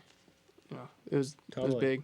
No, it definitely seems that way because I mean, like even when you're bombing a skateboard, bombing a hill on just like a regular skateboard. Like I love bombing like all the hills in the village. Like McGillis is one of my favorites, but it's like definitely if it was anything more than that, like getting speed bobbles is like literally the biggest fucking like It's all in your Scary. trucks too. It's all in your bushings and your trucks. But too. like you saying that, like dude, like once you get that shit figured out, like you don't get speed bobbles, like that's fucking gnarly. Yeah, I mean you can always get them, but you get your gear to the point where like you can control it. You can be in a tuck Best habit, with your foot position. You can get it.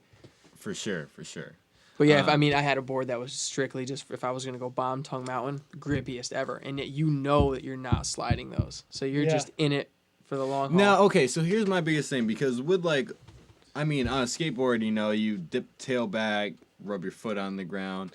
There's a few ways to stop. On a longboard, I don't see any real way to stop or slow down besides the slide or like hopping off. So it's like, say you bomb a fat hill, how exactly do you get out of that? If you need to, or do you just ride it to the point where it's like you kind of start like slowing Depends down? on the road. Would If you it's a rather road, tumble or put your foot down? Because I think I would rather tumble down. then what? Because like I've been in a situation where like felt like that, and I can tell you right now, I fucking slammed. Sorry, side note. I don't know. It's slam. Fucking slam. Side note, yeah, no, like I was like the church St. Clair. What the fuck is the one on Mohegan Street? Oh, There's the a one church, by Lobster Sacred Pot. Heart. Yeah. I remember they used to have community dinners there. My mom wanted me to bring her home a community dinner. Like we used to go there because it was the fucking thing to do. Yeah. Slate Church, and it's just a nice community. But so I got my mom the the fucking dinner to go, and bombed the hill with like Dylan Stein, Anthony, or like a bunch of skate rats, and like bombing the Helen Street Hill, which is nothing. But like at the time, I had like food in my hand. I was bombing. Fucking somebody cut me off, and I put my foot down, going really fast. Like a foot brake. And then I went to stop myself on feet, and my feet couldn't keep up. Yeah, with go me faster with- than you can run it out. Yeah, Yeah. so I That's the worst. fucking tumbled. And all your food. Yes, all the food, all over the road. And cars what I've noticed is the like freaking styrofoam smashed, like food everywhere, and like I walked home, like I scraped my fucking knee so bad. Limping home, it's and terrible. like I was living at Duffy's at the time, on top of Price Chopper. And I went to go in to hand my mom the food. Like, oh, I'm so sorry. I just tanked it. Like, really, like, almost in tears. And my mom's like, just go to your fucking room. You're grounded. You're fucking You know what I've noticed, though? Like, when I first started, riding a downhill deck, or not even when I just had a regular longboard or whatever, any kind of board, what I've noticed is if you're on roads where, say there's traffic or there's like, a road in a T intersection when any car can come, it's happened almost every time I've been, riding down a hill. You're going fast, not like crazy, but you're moving, and I've had so many cars pull up to a stop sign, look left or look right, and see you, and just slowly make the turn. It's almost every time. Everybody that is going to pull out. If that was me, you see somebody skateboarding down a hill, you'd be like, you watch them go. You wait. It's like traffic, and I've had people look at me, and I could see them, and then they just not only pull out, they slowly pull out, and then you got to make an emergency decision, and like either go around them either way or try to stop somehow, and it happens all the time. So I've just learned you got to pick your roads and be really careful. Like know that it's dead, know that there's no cars going to be coming. It's just super dangerous. Some of you longboarders out there, Lake George Village it's the time of fucking year. It literally is. Time of year, like there's roads everywhere. Not many people on them. There's a lot of roads, and I could take a short drive too and have an excellent time. And it's nice, the whole state of New Jersey's back home. No tourists. It's great. It really is. We got the town back, guys. We got it back, yo. We do. So let's skip it down just a couple. All right, Deanna. So my first beer story. Honestly, it's not that great. It may not be that great, but this has been a thing going since episode 25. No way. It's been that long. Oh, right. Me and Max. Yeah, no. Okay. So, like, I was able to share my first beer story right about when Frank was about to share his first beer story. We went to, like, our guests, they shared their first beer story, and then we just kept going Kept with the going, conversation. yeah. So Frankie never really shared his first beer story. So this is 4 episodes later, y'all. Sorry, but how was your first beer? What was beer the I tale? ever had was a Silver Bullet.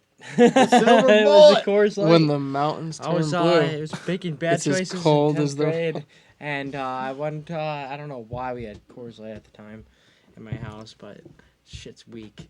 And I drank it. I was like, never had a beer. I was like trying to prove to a friend at the time like that was cool. Pure pressure, high school. And yeah, I slugged 2 beers my first time. That's impressive because I feel like it took me at least like 2 to 3 years to actually finish my first beer. Like I remember there was like times where we got like a 30 rack, and brought it back to my house, and of the Silver Bullet Coors Light, the fucking wateriest beer. The grossest. Yeah, I couldn't get through that, but it took me till like a party we threw at the Holiday Inn of the Mountain Brew Stew Brew that I was like able to finish, and I was like, oh, it gets way better after the first beer. Like I didn't drink substantially better. in the beginning. I didn't drink any of that kind of beer because I just thought it tasted terrible, and I thought all beer tasted like that, and so I never. It was like bourbon or like liquor before I really realized that there are actually good beers out there. It's hard to find. So I I never gotta- drank beer for the longest time. Dude, and I gotta be honest, like I was in a confused mindset at that time because I thought Michelob Ultra was a great beer, and it really wasn't. If you're Lance Armstrong, I used to tell kids, "Oh, what's your favorite Michelob Ultra?" I was like, "Dude, the can's sleek. I like the design. Hey, if It you doesn't just- taste bad going down. you just like, finished a leg of the Tour de France. Yeah, I guess you pop a Mick Ultra. Mick Ultra." And okay, Max, we get it. Oysterhead was announced. Yes, Okay, Oysterhead was announced. We're jumping into news. No, Woo! Isn't that nuts? Okay, so I just want to say. Do you know God about damn it, Oysterhead? Trey. God damn it, Trey. Motherfuckers. Oh like, my god. Oh, let's just speak here now. No, we were just talking about how much the fucking guy was doing. Like, first of all, the fact that he was able to turn his life around in 2004, like 9 to come back and like. Dude, like 2019 now. Okay, so just came off a really great summer tour. You going into he's got solo acoustic into Trey Anastasio band into fall tour of Fish into which is December fall tour, and then you got New Year's Eve, and now February 14th and 15th in Colorado. Oysterhead is coming back to play 2 nights at the Ogden. Oysterhead is Les Claypool's Les Claypool band. and not it's only his Les project. Clay- It's gonna be Stuart Copeland. It's gonna be Stuart great. Copeland. Honestly, the Police are one of my favorite bands of all time. The fact that was able to happen back in 06 and now it's coming back, it's going to be cool to see at least Trey playing because it's sober Trey playing these tunes where You better step it up. Les is still in it. Les is really still in it. Yeah. Yeah. Oh my. And like I'm sure Stuart is too. Like I mean, I had a buddy back on that huge Oysterhead tour. I had a buddy. I'm pretty sure he saw every single show. Really? He went on Oysterhead tour and he saw every show they played. Dude, that's fucking amazing. And like that definitely just seems I mean, that's really I feel like the most modern day supergroup jam oriented thing yeah, that totally. No, you there's just could so much, go yeah. to. But like at the same moment, like I think Trey can fucking bring it because I mean, with Fish, he's still fucking bringing it, and the motherfucker's sober as hell. Like I mean, they used to play at least he used to play shows tripping his fucking sack off. You could listen to him like when he's rambling to Harpool, like, yo, this motherfucker is not on this earth. No, and Like- and just like clean from like just So like Hell, like yeah. he's doing really fucking good and he's still jamming really fucking hard. So I feel like this is just gonna be at least the 2 dates are gonna be And on it's fucking point. It's not very jammy either.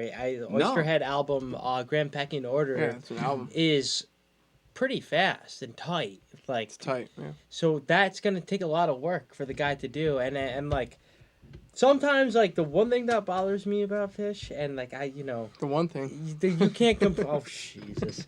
I mean, you can't really. The thing is, you can't even complain about band like because you're not in their shoes and you don't know what the fuck's going on in those guys' heads. But they like with Trey like especially over the past 2 years with just the Kavitz Va album and Goes to the Forest, like having I can't imagine like as a musician having like 20 songs that I just fucking wrote that I'm gonna perform throughout the summer tour. How am I gonna keep track of that? Plus this 30 years of other shit that I wrote, and you could kind of see it in some like shows like. Damn, that's got to be overburdening sometimes. But I mean, I don't know. But you never think about like, yeah, it's got to be. But those guys have been at that level for so long, where they don't really work a career. They can wake up and practice every day of the week. When they have breaks so on true. tour, they don't have to work. At that point in their career, obviously in the beginning it's different, but. So you're saying that's at that point in your like career? How it's on you. how much less stress it would be if you just didn't have any other responsibilities other than preparing for your next show. That's Mirth Films, man. It was honestly like I don't know, man. That's a lot. It just seems like a lot to handle all at once. I don't know. Yeah, it is. But I mean, when you get to that age, you not only if you keep playing, you get better at music, and if you keep playing, you're not really forgetting a lot of that stuff. You got to brush up on it, yeah, but they played it all enough. That stuff, yeah. Or like It even makes songs sense. like even just my age for a couple of years, like I can just pick up and play tunes I've been playing and just nail. You can hit 'em. See that? I feel like that's kind of the same way. It's like, okay, if I don't skate for like a year, all winter, or maybe even all fucking summer, hop into it in the fall, like. I still have all of my tricks. It's just You got to brush up. It's just like kind of practice them, pop them a couple times on the flat ground, but like it's all still there. It's all that muscle memory. Yeah. But it's just like okay, I just gotta actually like perform it. Yeah. So I can totally get that. Yeah. No, I don't know. It's definitely a lot. It's amazing though. that it's able to It's happen. definitely a lot. Yeah. And okay, so there's one other comment that I really like to touch on. Max Lucano, why the bass, James? We talked about. Yeah, we talked about Oh, when did we got we? that Yeah, done. Yeah, no, because sorry, that I'll was Go drunk. back like an hour. Jesus Christ. Yeah, little Max, a little rewind My over bad. here. You can My listen to bad. this just like Max. You can listen to the Kind of Life, Kind of Living podcast in your car or at work on iTunes and Spotify. Or just not drink during If the you wanna know podcast when. so you can remember everything that's happening during the podcast. So Wow. to talk on one more news topic, The Rolling Stones, they have announced their Hall of Fame nominees. No, not the Rolling Stones. It's the Rock and Roll Hall of Fame. My bad. No, it's all good. Rolling Stones. That's the it. Rolling Stones. Different. The Rolling Fossils. The Rolling Fossils, Plus Carl Benson. Yeah. Rock and Roll Hall of Fame nominees. They have been announced, and I think it's quite a crazy list. I will tip my hat to them this time. I think the Rock and Roll Hall of Fame is a bunch of shit, but I think this lineup's pretty good. But there's still one band missing from there, which pisses me off. Okay, we're Go going to on. go into that. So let me give y'all the nominees. So it's starting off with Notorious B.I.G., praise hallelujah, Whitney Houston, Pat Benatar, Fuck yeah. Dave Matthews Band, The Peach Mode, Doobie Brothers, Judas Priest, Kraftwerk, MC5, Yes. motherfucking Motorhead. 9 Inch Nails, Rufus and Rufus. Shaka Khan. featuring Shaka Khan, oh yeah, Todd Rundgren. That's some gold right there. See, that was the one I wasn't I too know, aware of. Yeah. Oh, you're Soundgarden. Thank God. And T-Rex, and also Thin Thin Lizzy.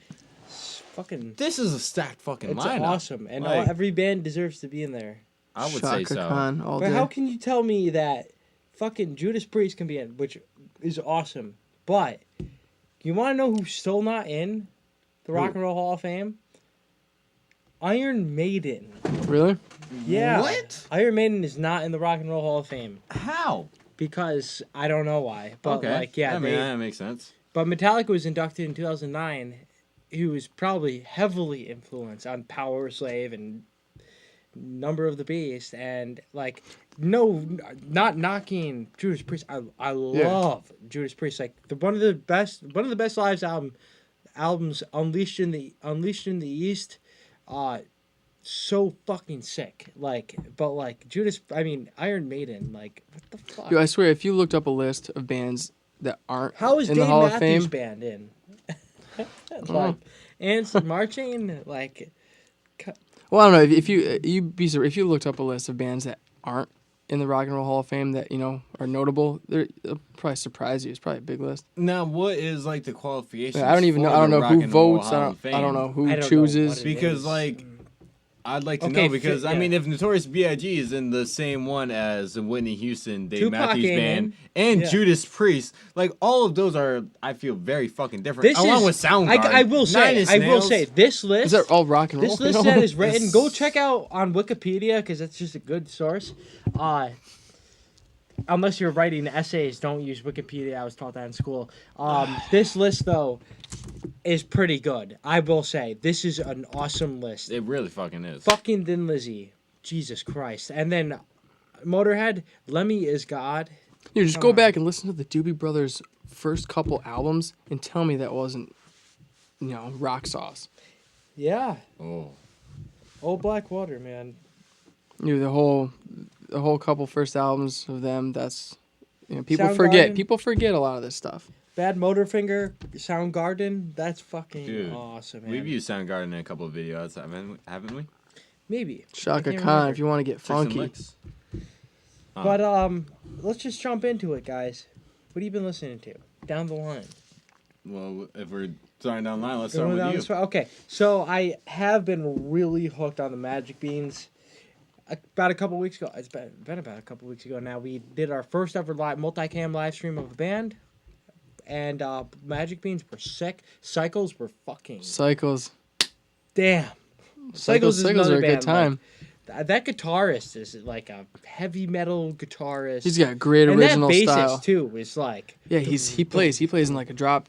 The E string is lower. It might be a D, so it's different. But he plays real heavy, like they're and creative. Canadians, Oh, they're Coloradians. Yeah. Oh, really? Okay. I'm not sure where they all originated from, but that's where we met them out on a tour out there in the Denver area. That's And they were cool. all living out there, so Oh, I okay. can't remember where they all grew up, but That's awesome. And Rush. We were just listening to World of Stage. oh, I am the this. biggest Rush nerd in this side of the Dude, Mississippi. Rush is awesome, man. And then that's really it. I mean, and I guess we'll just do what we've been watching too in this whole thing.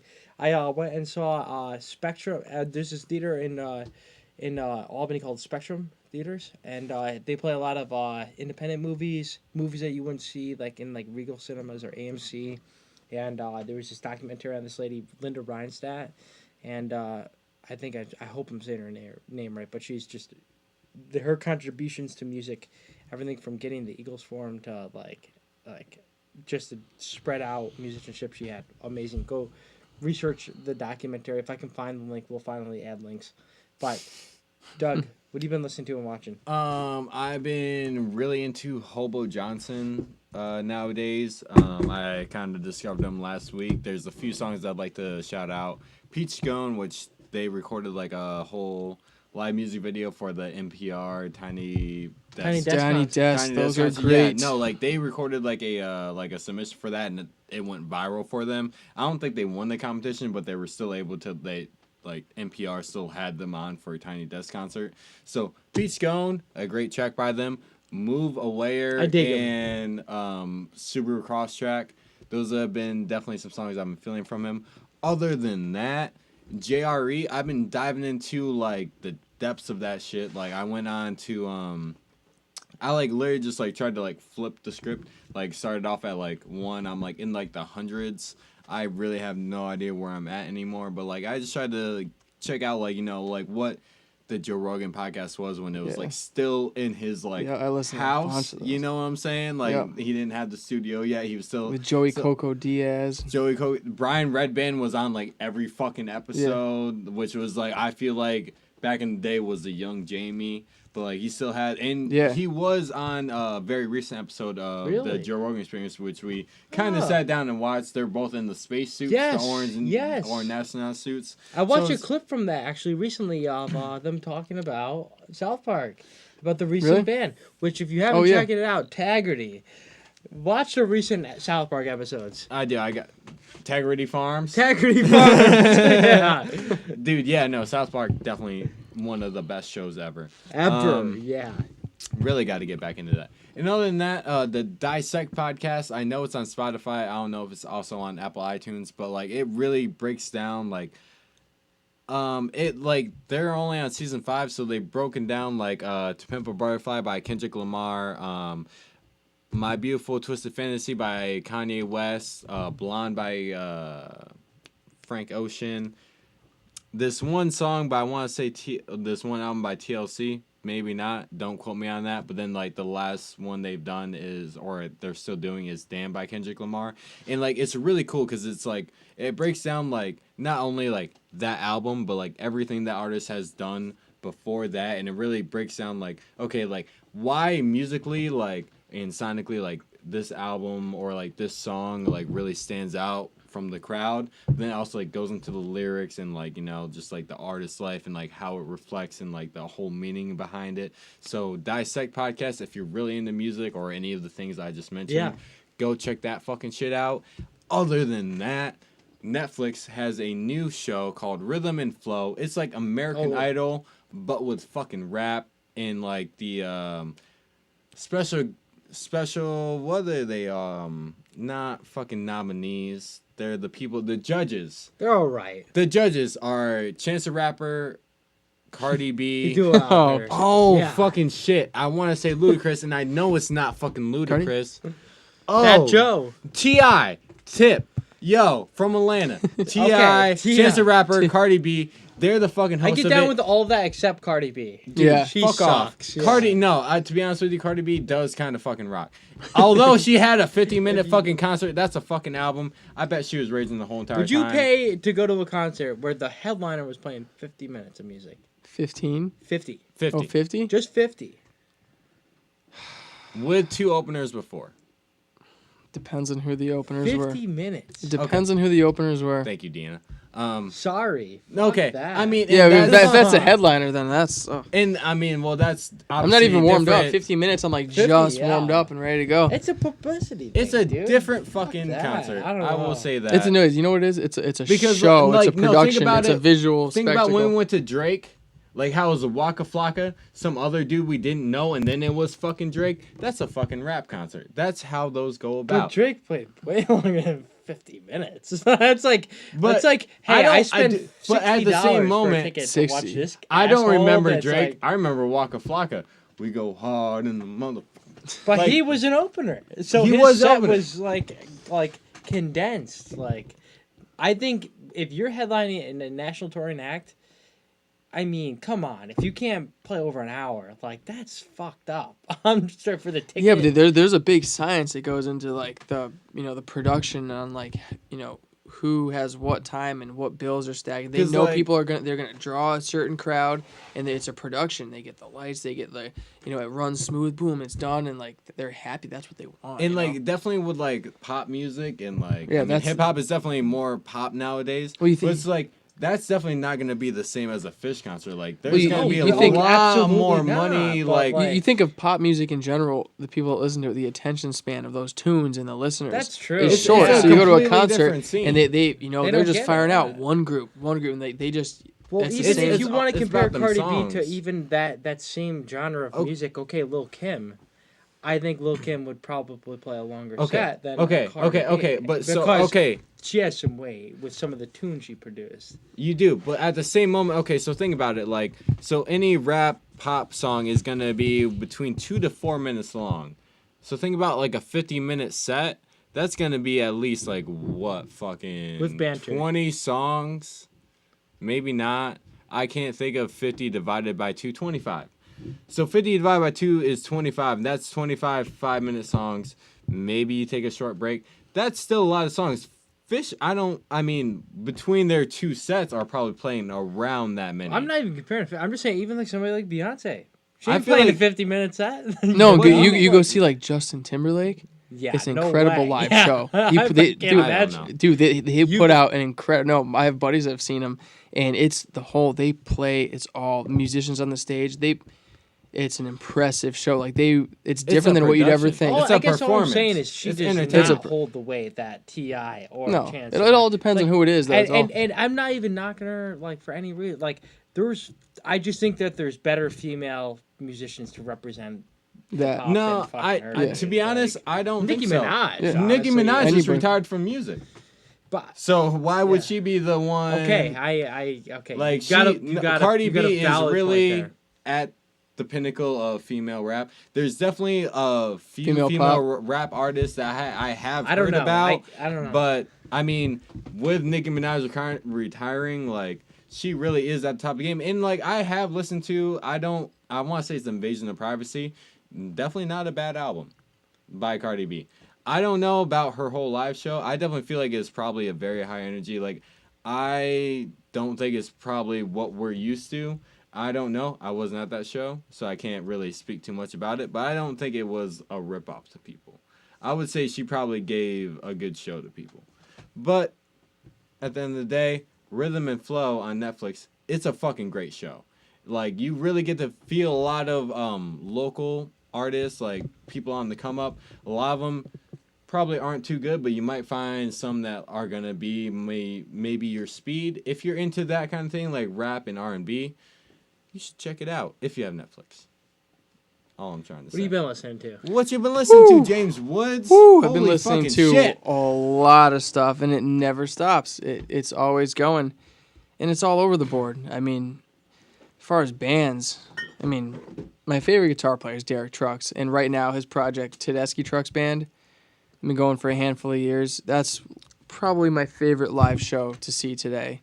I wouldn't miss it for anything, even if my buddy spills foam all over his pants. But Don't miss the show. yeah, the Tedeschi, like what those guys Never are missed pulling a off TTV live, show, like. yeah. Never miss that. Like it's just the way that those guys work in and around, and how they build moods, themes, colors, emotions, like just how they convey that is like no other. And everything about those sets, it's all from the heart.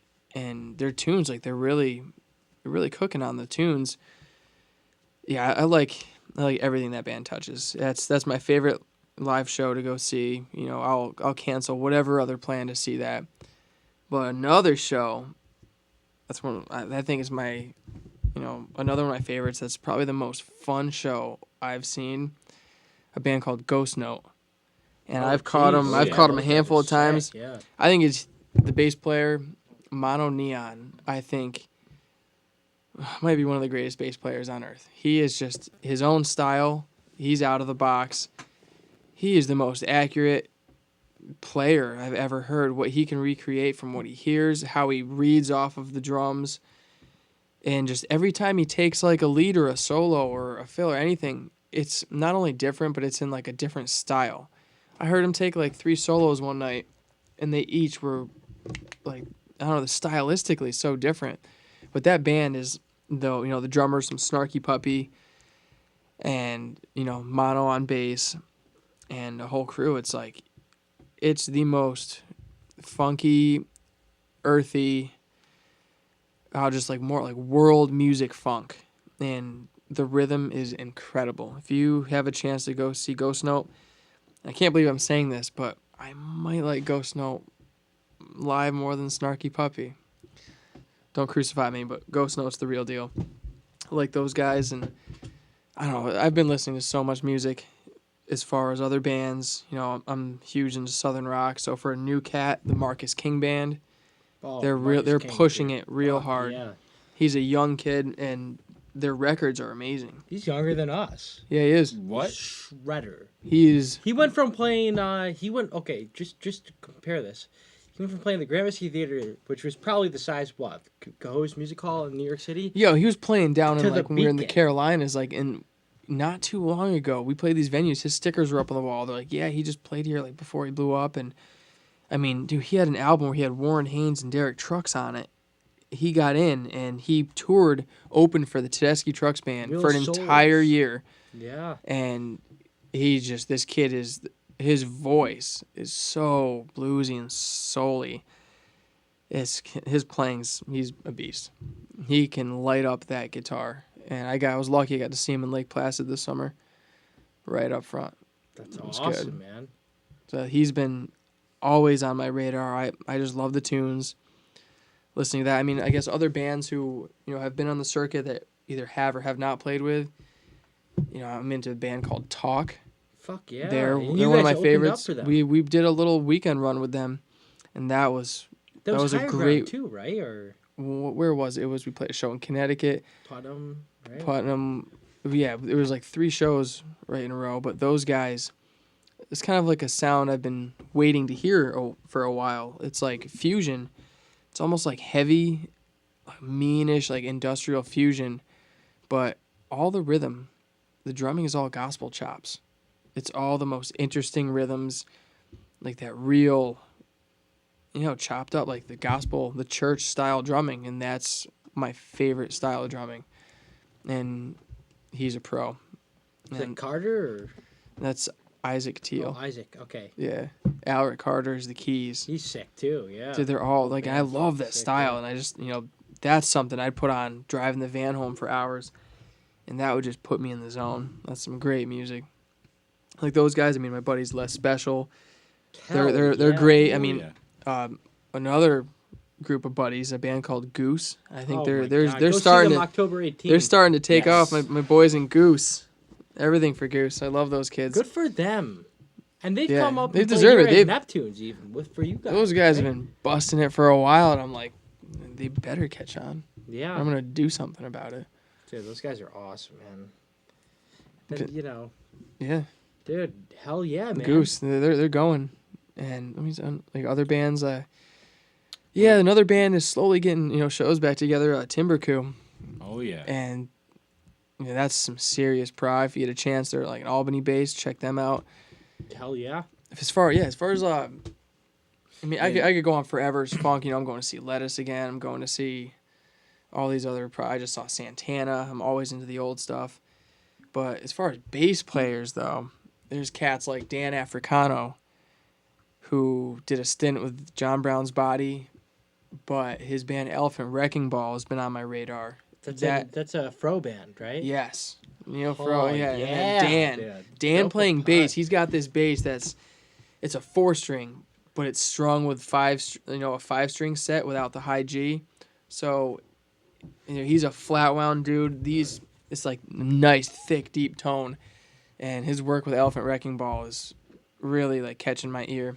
That's you sick. got guys like Cody Wright, my favorite bass player that plays with a pick.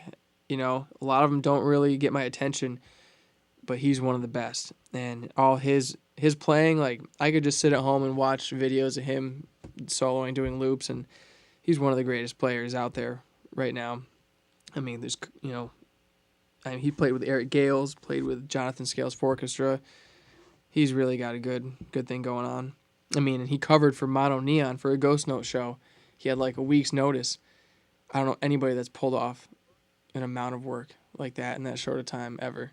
That's awesome, man. Who else? Like for big cats like Thundercat. I just got to see him this summer. Thundercat. He's played with Kendrick Lamar. He's on some of the stuff, but Thundercat he's avant-garde, like pop art style bass playing, and he's blistering. Just the stuff he comes up with, he's on my radar. But probably my all-time favorite, who I've discovered recently was Nate Edgar. I think he's my favorite bass player solely just because of his feel, just how he feels. Yeah. He was in John Brown's Body forever, but now he's with the Nth Power, and Which is a sick ass band. it was Nikki Glaspie on drums. Yeah. Like game over. Insert coins to continue. You can't get any better than that. But Nate and Nikki, the sexiest grooves I've ever heard, bass and drums together. That's my stuff, and I'll do whatever I can to see them again soon. And they're still rocking. They're keeping it going. Awesome. For sure. So yeah, I mean, I could talk, for a whole nother 7 podcasts about what I've been listening to because it never stops. So Hell yeah, Okay. man. Well, you got a lot of foundation of music that is at least just like, I don't know. I just want to say I'm so happy to get to know you opposite just from outside of like just going to Lake George and like getting to know you during all the music video. Yeah, you guys as well, man. Yeah, no, for sure. We back you 100% with any decision you guys ever make. Dude, you guys were the best, man.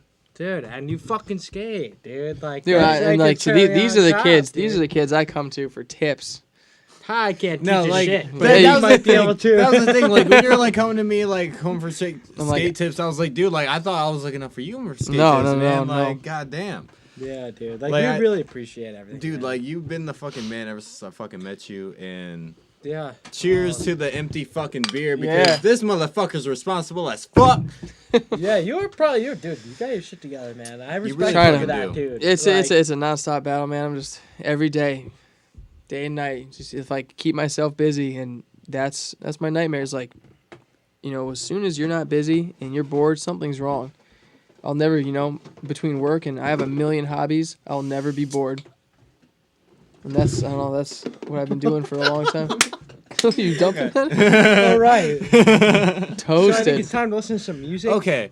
So Tunes. we're After gonna the- start with we're gonna do a Two double Planets feature Away. tonight. Double feature. So the first song is gonna be from 2 Planets Away from the latest project, The Thinnest Slice. So Thinnest slice. what should everybody listen to from this Stream album? it. Just let it play. Let the whole thing play. I would love to let the whole thing play. We don't have that kind of time. So what was But one song? one song for right one now. song. Let's play a tune. Before we play it, go on. Sorry. No. Before we I just play want it, to wrap up the show quick. All right. We just want to thank you so much for tuning in to episode 29. Fucking We're 22. about to go into our 30s. 9. Episode 29 of the Kinda Live, Kinda Livin' podcast.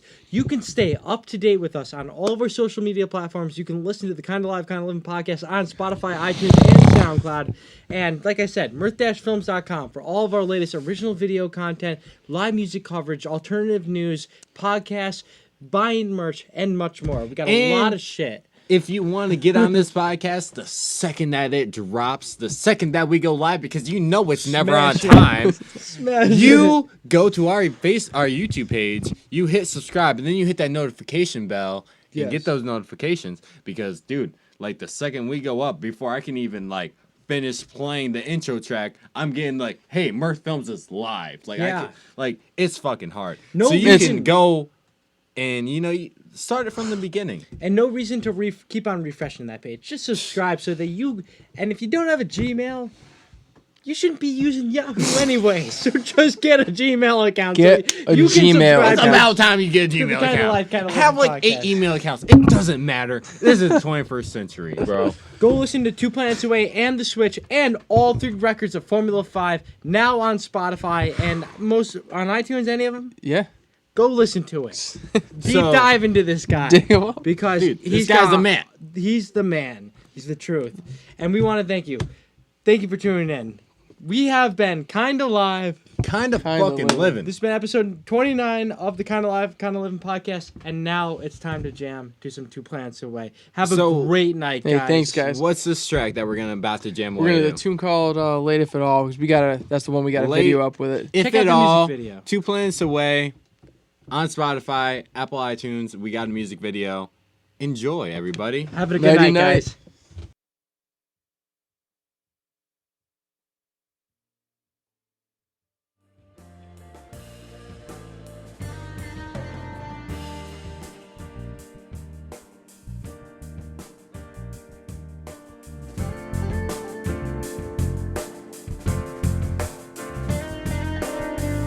I can see it swing round the corner from me.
guys feel about Johnny Saris?